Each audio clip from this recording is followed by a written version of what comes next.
رم جان این گوسفند ما بپشتیم در حال حاضر که اینا کباب کنیم بچه ها بخوره کار بیشتر انجام بده اینا بله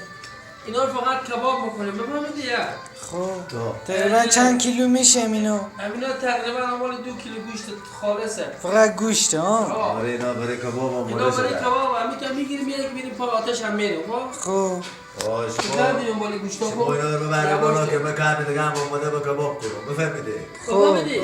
این استاد خسته شده سلطان تو گستان رو چون کنم لالا اینا رو همه دلا اومده کار تلویزیون مانه بفهمیدی؟ خب تلویزیون مانه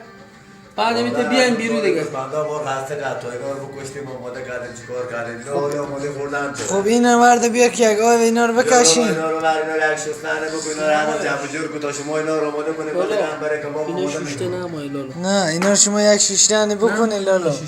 باور کن نمایی شما یک شیشتن اینا رو بکنین اینا یه ذره ادویه هم بزنین تو داخل از اینا بعد ما میرم سیخ کبابا اینا رو عادل میارم فیلم بیار لالا بالی لالا خود دیدی بیا این درخت اون لالا خب این تو حیات اومدیم ها این کله پاچه مانه لالا خب باش شلوغ بازی شروع شدی ها خب بیا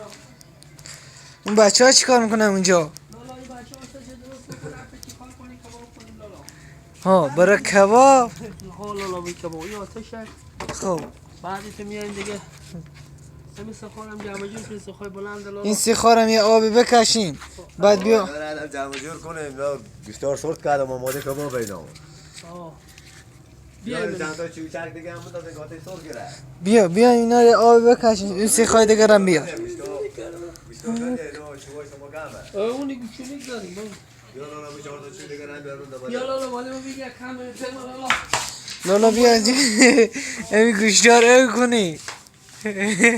یه عجب سایه داره این درخت شما لالا بزنیم لالا مست کنم بیا تولی چی نداره با خدا بچه ها گوشت در خود دیرا دیگه گردنده بیشه لالا نه چرا بشه خلاص دیگه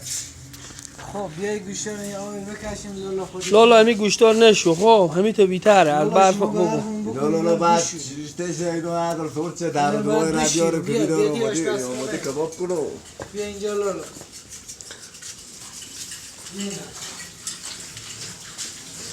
این آشپزخونه که بچه ها در حال حاضر آماده این پوف لالا ای چرا که به دیگه بخار انداختی لالا بده به مستجر را کله و باچه و اینا را بده دیگه مستجر قربون دیگه بابا دیگه